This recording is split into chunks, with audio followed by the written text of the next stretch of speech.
star so bright. Pull your hat down, make sure your cinch is tight. Horse is kinda snuffy, cold chill up your spine. We'll get your ass moving, son, we're burning daylight.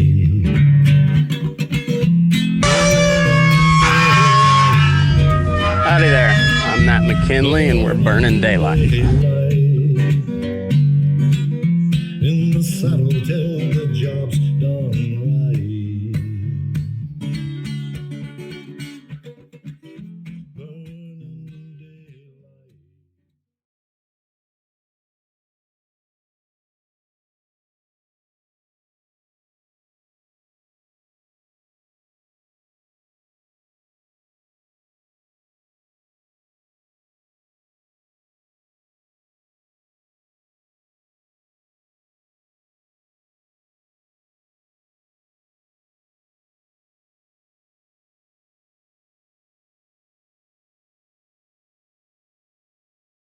I think I got a pretty cool episode for you today. It's a little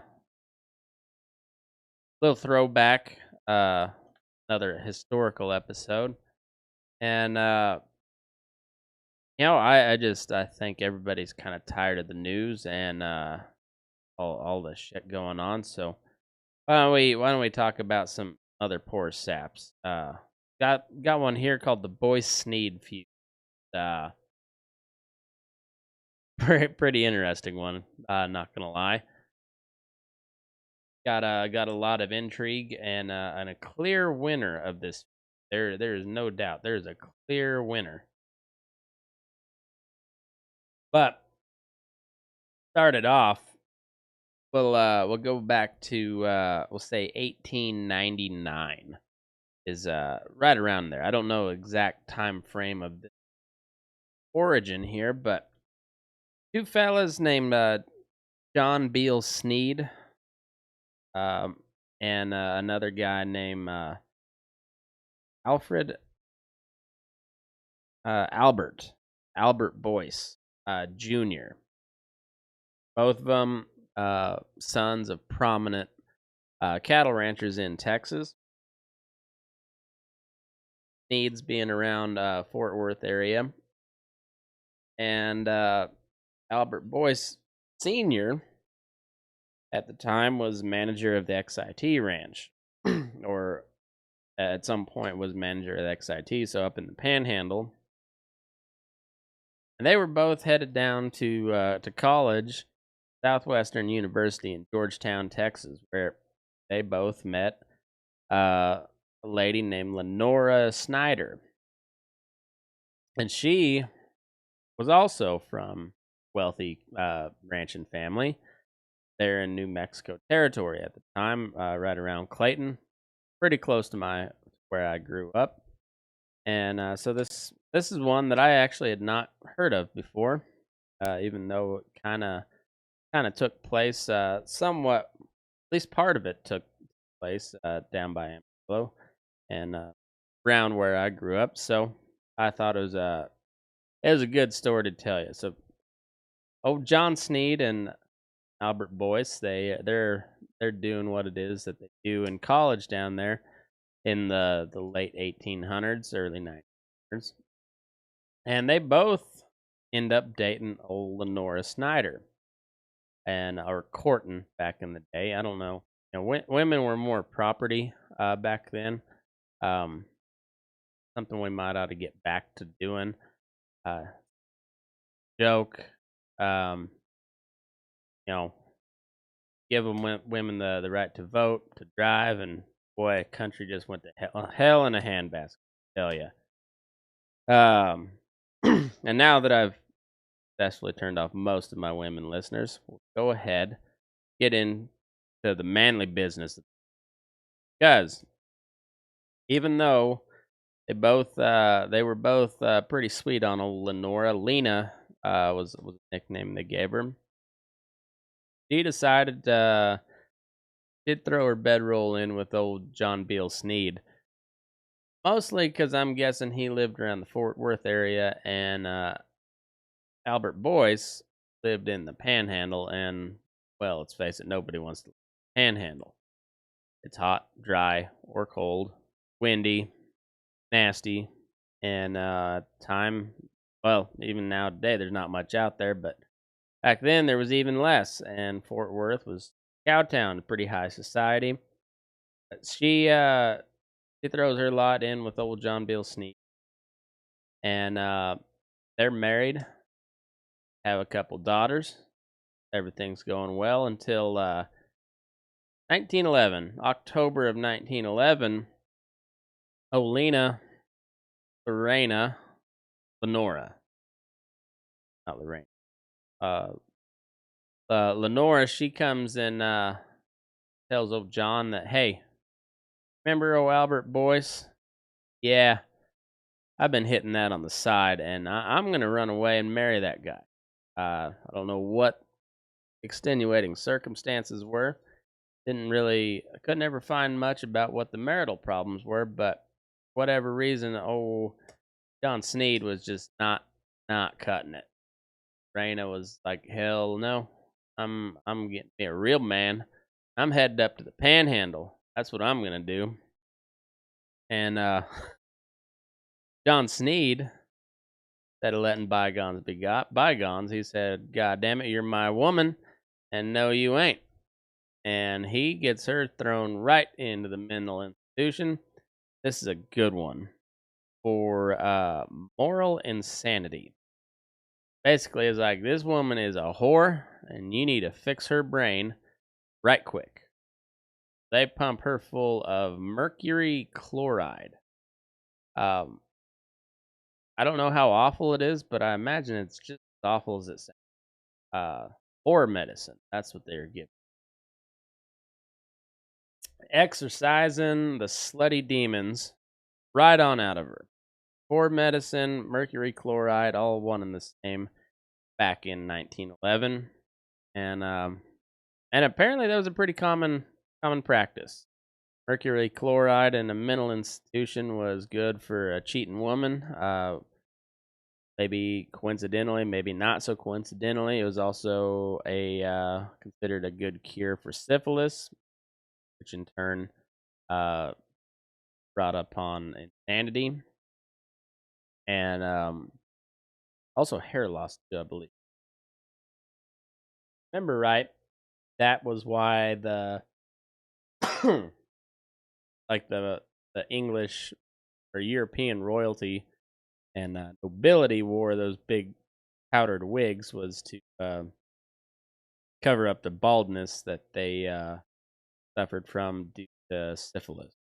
But anyway, he chunks her in this mental institution, starts pouring the horror medicine down her throat, exorcise some demons, but Al Boyce, being the XIT man that he is, he ain't having none of that.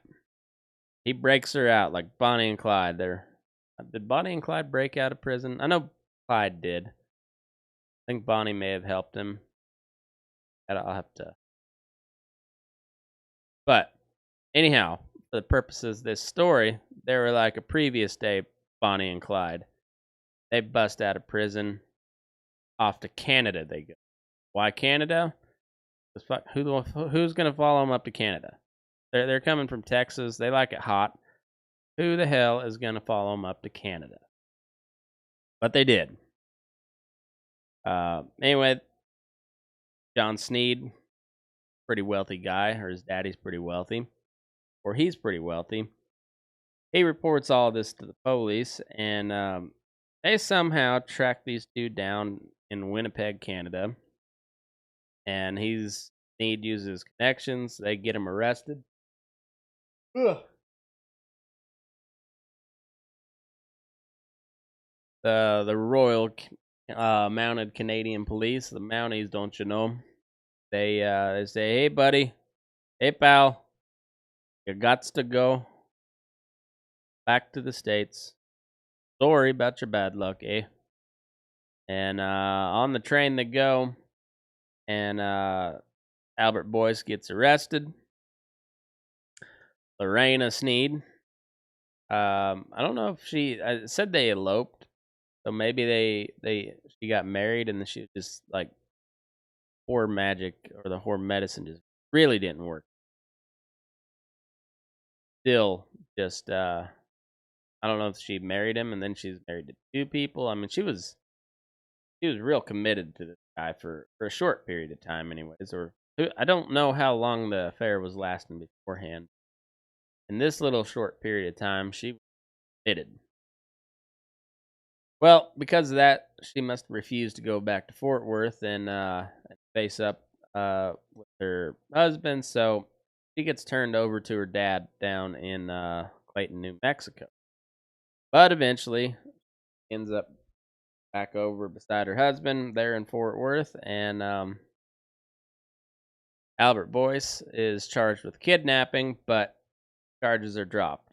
That pisses John Boyce-Sneed right the fuck off. That is unacceptable. He is not gonna take that one lying down like his wife did, and he is gonna take matters into his own hands.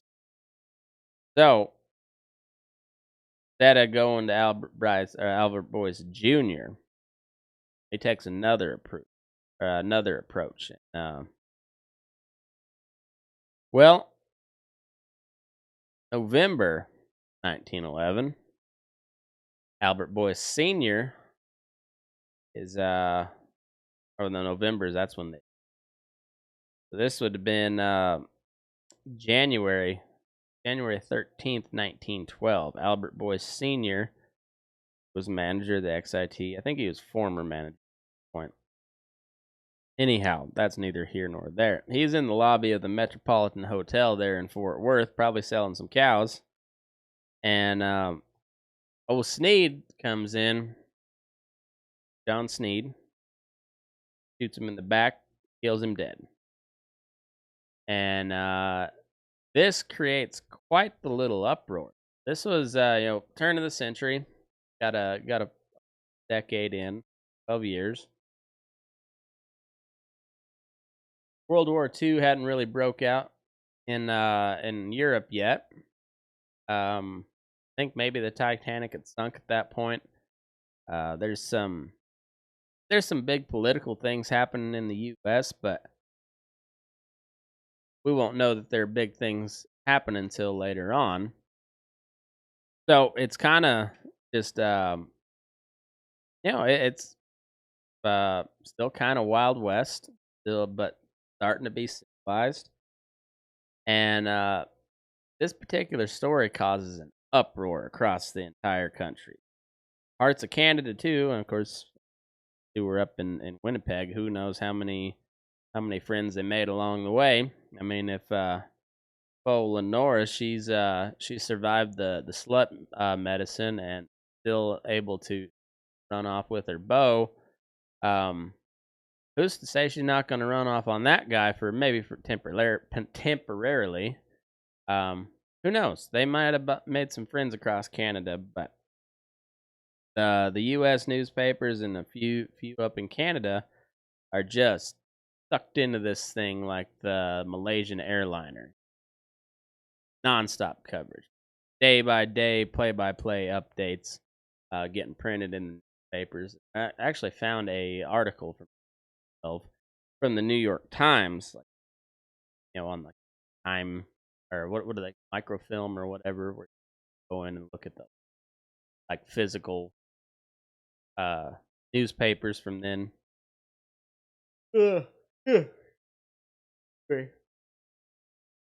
And anyhow, it's I mean, it is a big damn trial, and they're calling it at one point the exact word the greatest legal battle ever fought in Texas. Well, Sneed's got a little bit of money, and Albert Boyce has kind of got some moral justification on his side, but it's all for naught. Or worked out pretty good for John Sneed. His legal team got him a mistrial, and they went all the way through the trial. They're in jury deliberations, and there was 7 people on that jury that said, "Yeah, we should go ahead and acquit him." And 5 of them said, "No, you killed that guy in cold blood."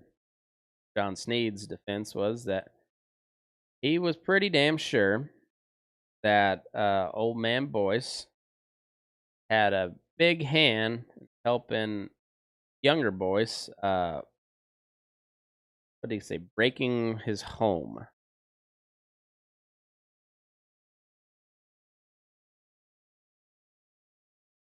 Uh, yeah, yeah. He said he was pretty sure that Al Senior had a big hand in helping breaking up his home. Well, when the verdict's announced and the mistrial happens, there is a huge mob outside the courthouse, and they are pissed on both sides. Everybody's pissed, and they try storming the courthouse like a bunch of QAnon people. And unlike them, they were ready to fight. Uh, they didn't make it into the courthouse. Unlike the Capitol Police, apparently the Fort Worth courthouse guards were ready to forced to repel them. Anyways, in the melee, said there was women fighting each other with hat pins. I'm not sure what exactly a hat pin is in this context. I'm picturing like rolling pin. Unless they're like got blades as like a barrette or something like that, and they just got the like clasp. Got your barrette here, and then the little folding clasp deal. And if they just like open the clasp and stuck that thing between the knuckles, and the other that that's the kind of America I like to dream about, where just a bunch of pissed off women. They can't vote, so they can't really fuck anything up yet. So they just fight each other with hairpiece. That's the America I like to dream. But regardless, 4 men died. And as we mentioned before, women were property, so nobody really kept good, accurate death numbers on them. And it was kind of a big deal.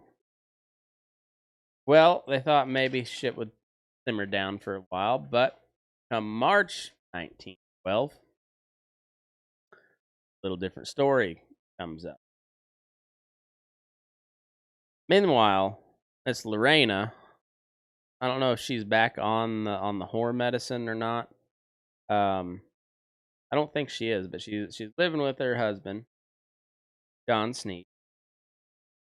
Well, old Johnny Boy's dad, Joseph, on March 6th, 1912, he's walking down the street in Georgetown. And that's Georgetown, Texas, where where Al Jr. and Senior both, or Al Jr. and John Sneed both went to college. Both tried to win the hand of Miss Lorena and Lenora. Getting that wrong. Anyhow, he's walking down the street, and a tenant farmer named R.O. Hilliard shoots him in the back and offs himself. And there's no real ties to the Boyces here, but tensions are still pretty high. As John Sneed, the guy he's really after, Albert Jr., he was supposed to be in jail for kidnapping. Apparently that didn't work out. They dropped the charges and, well, killed the old man. Now this R.O. Hilliard dude shoots his daddy in the back. Apparently, according to uh, sources familiar with thinking, it's actually a historian. His name is Thomas H. Thompson, real original. He was writing for the New Handbook of Texas. Oh, that was for the trial. He said that 4 men were killed outside the courthouse with hat pins. courthouse halls, and even in the courtroom. Oh, so the QAnon people made it all the way to the courtroom. Only the women, though, because who cares what they're going to do? They can't vote, so they can't fuck anything. But this other fella, I can find his. I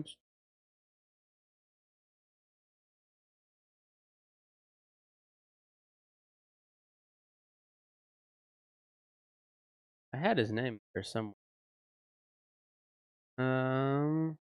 Okay. Barty Hale, Texas historian. Hilliard, he shoots Boyce Sr. in the back. It's suicide, and apparently there was a letter in his pocket that says, "My mind has failed me. J.T. Sneed is the cause of it. I'm going to take revenge this way and then go to the asylum."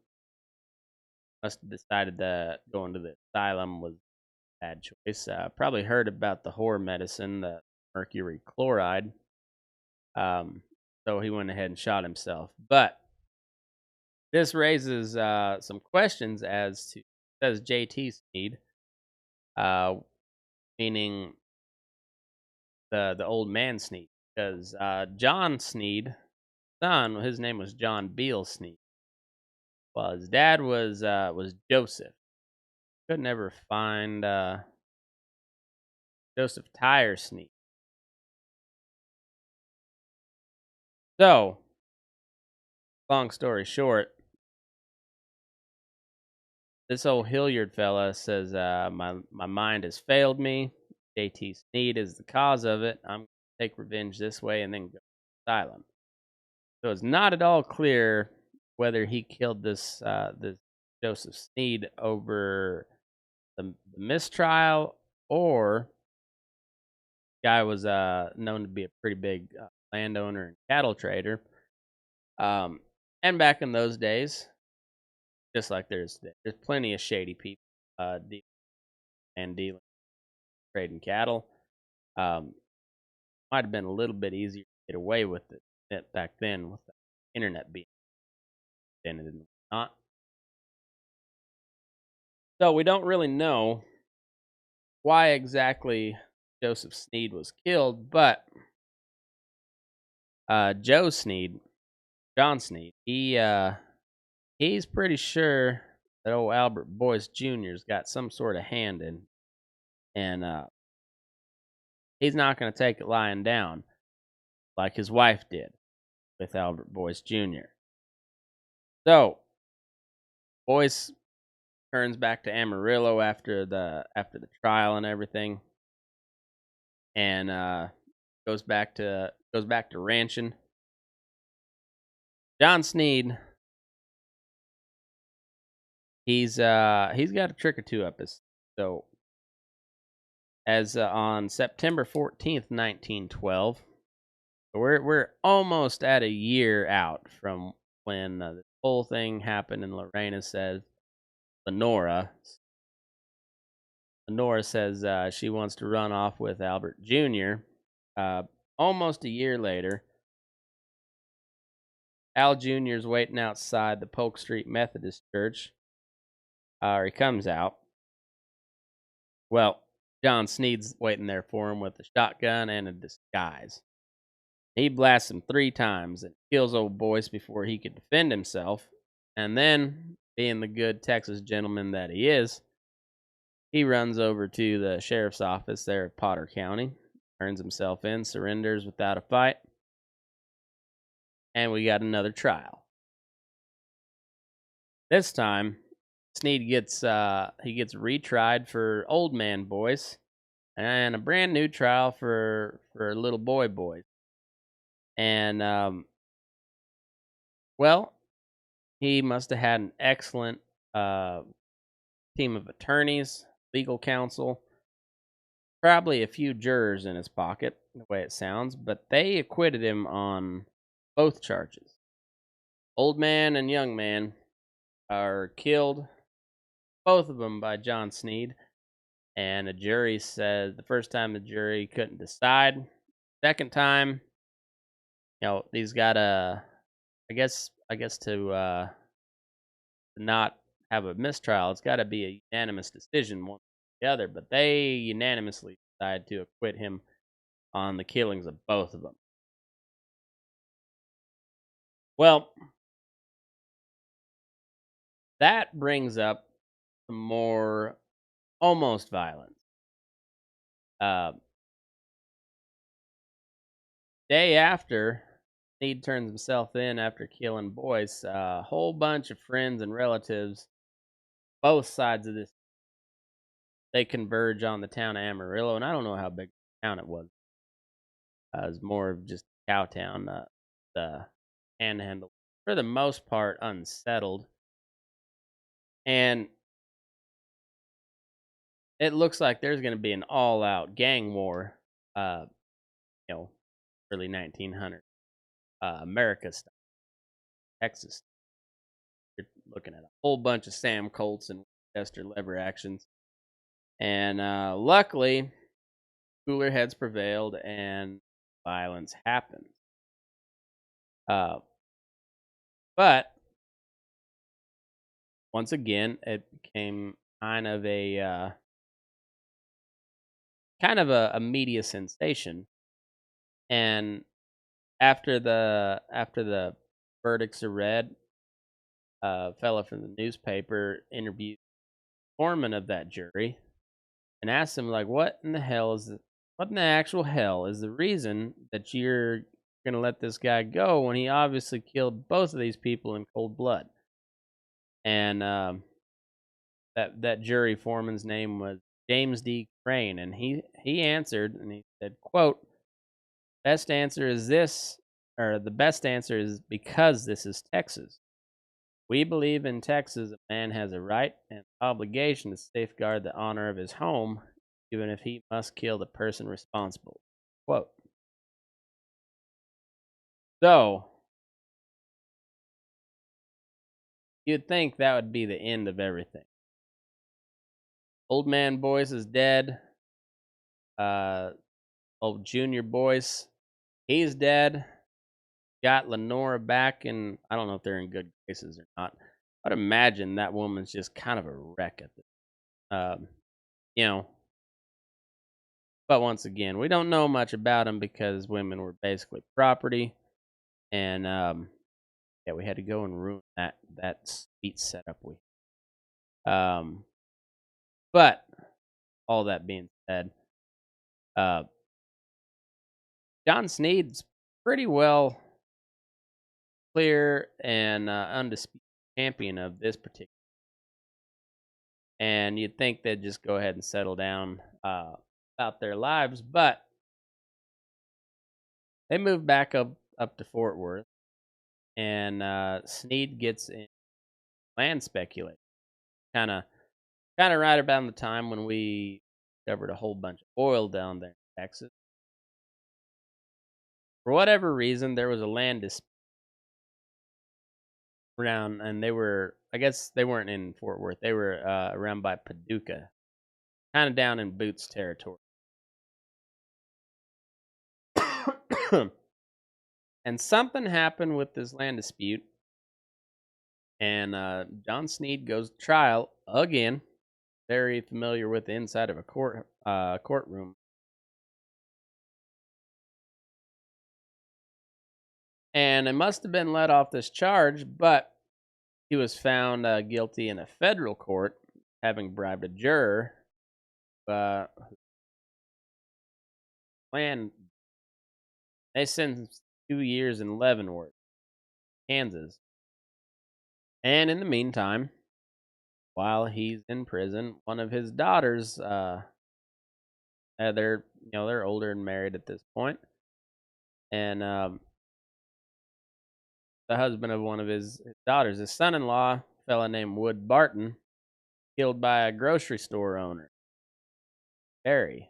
Apparently, Wood Barton had a $28 debt to Barry, and this grocery store man must have been pissed. $28 back in that day, that's a good chunk of change, especially for a grocery store owner. And he decides, I don't need that $28 near enough as I need you dead, Sherwood Barton, and he goes ahead and shoots. Well, Johnny Sneed, he gets out of prison 1922, 24 at convicted in 22. 1924, he gets out of prison and he's gonna go kill this guy that killed his son-in-law. Well, apparently, they were just like hiding around trash cans and lamp posts and shooting at each other, and neither one of them got killed. And eventually, I guess that whole kind of died off. Uh, and they shot each other plenty of times, but they just didn't never did end up killing each other. Never winged each other, apparently. But they both end up going to jail, going to trial again, and they were acquitted again. There was a quote I remember from an episode of King of the Hill. If you guys ever watched King of the Hill, time. But Bill called up for jury duty, and about that, and he got selected for jury duty, and he said, "Well, been on the jury 3 different times, 3 convictions. Did my job. That's not how it's supposed to work, Bill. You're supposed to hear the evidence." And he's, "Nope, did my job. 3 jury duties, 3 convictions. Now we're working on all right." So we got the original trial from Boyce Senior, and then you got the retrial of Boyce Senior. You got the trial of Boyce Junior. You got this land dispute. Then you've got the federal case that actually lands him in jail. Now you've got this grocery store owner and Johnny Sneed back at it for another trial, and I'm assuming those were 2 separate trials in how there was defendants. There was same fight, argument, quarrel, whatever you want to call it. But the way the law works, that'd be 2 separate trials for one for the both. And they're acquitted again. And but at this point, people of Paducah decided they had enough of this John Sneed. So they pack up and leave.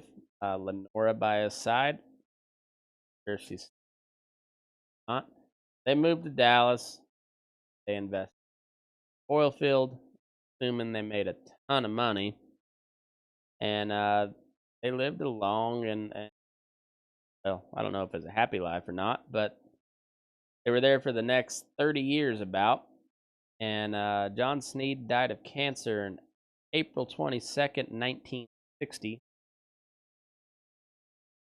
If he would have just waited a couple of years, saw assassination lifetime, wouldn't even have had to stand trial for it. When old JFK got his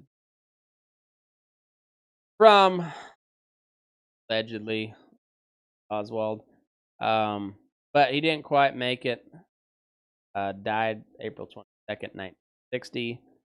Old Lenora, the old tart that started the whole thing, she died 6 years later, March 6th, 1906. They are buried side by side at Hillcrest Cemetery. And a lot of action in a pretty short amount of time for the. Well, it wasn't like the Hatfields and McCoys that stretched on for decades. Sutton Taylor feud that I covered earlier, that was several years worth, and a whole lot of hired guns and whatnot. This one, old John Sneed was just kind of a badass. You know, he might have been a real piece of shit person, kind of appeared was, but he did his own killing for himself. The fact that his dad died and we don't really know what the reasoning behind that was. All to the side, John Sneed won that feud. I don't know if you say fair and square, but he definitely won it with extreme prejudice. Good way to put that. Basically, you don't take a man's woman. You could go back a little further in history, especially in that part of the world. There was one of the Mormon elders stole a man's woman to be second or third. Not sure which one, but Parley Pratt, he got shot by an angry husband who got his wife stole. And not sure what the Mormons' convictions were on mental asylums at the time, but yeah, apparently you don't steal a man's woman in Texas, wife, and also because I mean you might get shot, but also the jury's not going to convict shit. Nope, fuck you. Man's got a right and an obligation. What was the quote?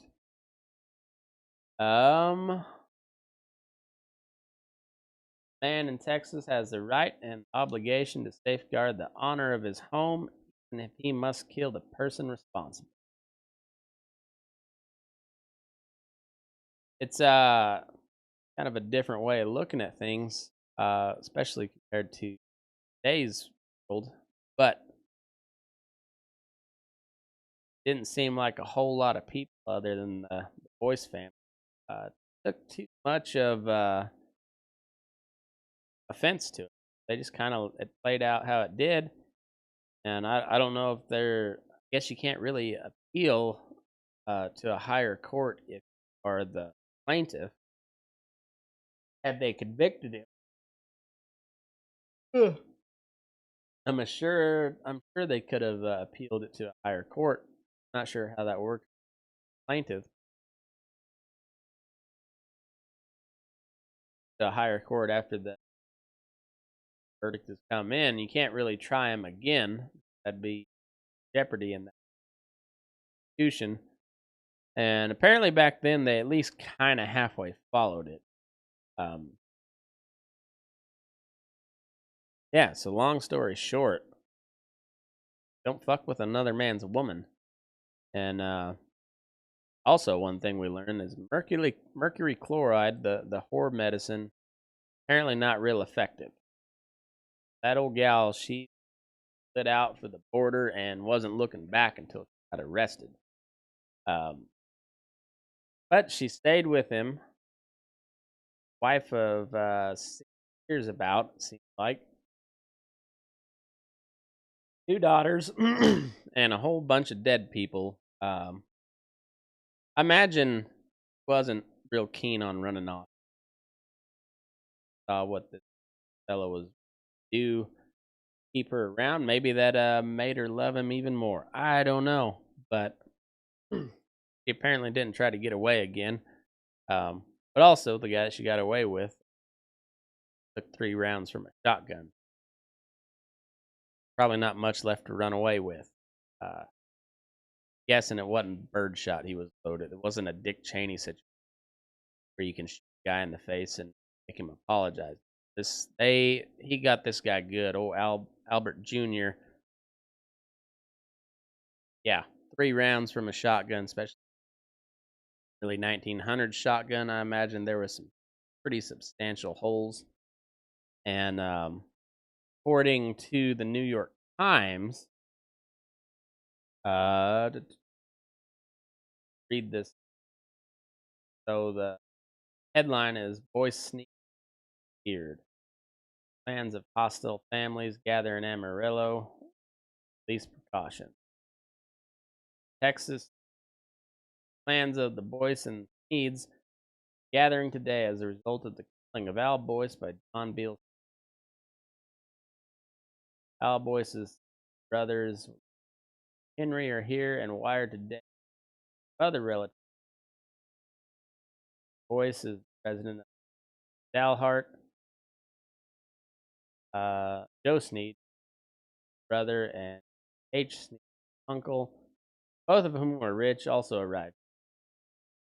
Snyder, father of Miss Sneed, with whom Al Boyce eloped, caused two tragedies, is expected to arrive tomorrow from wealthy cattlemen.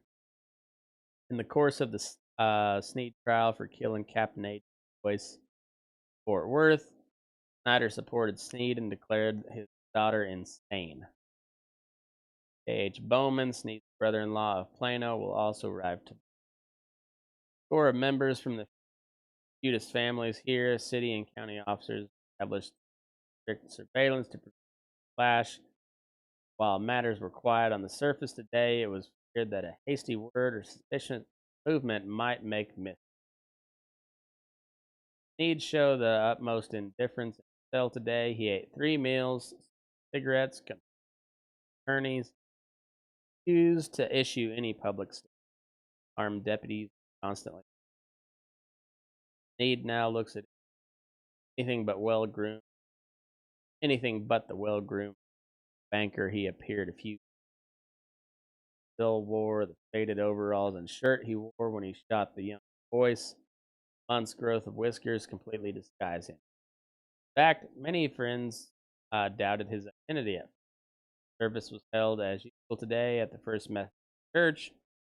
Front steps and walls were battered with blood yesterday. So many wild rumors current last night that correspondents and telegraph man appeared at first to seek out details of the shooting, but the mob spirit that prevailed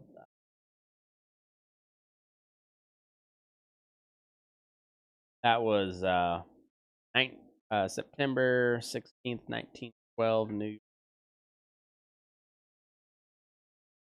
Weird story. Boy, they did things different back then. But anyhow, that's all I got for you today. Hope you enjoyed it. Give you a little reprieve from the modern day bullshit. Anyway, don't steal a man's woman in Texas. On that note, move your ass. Burning daylight.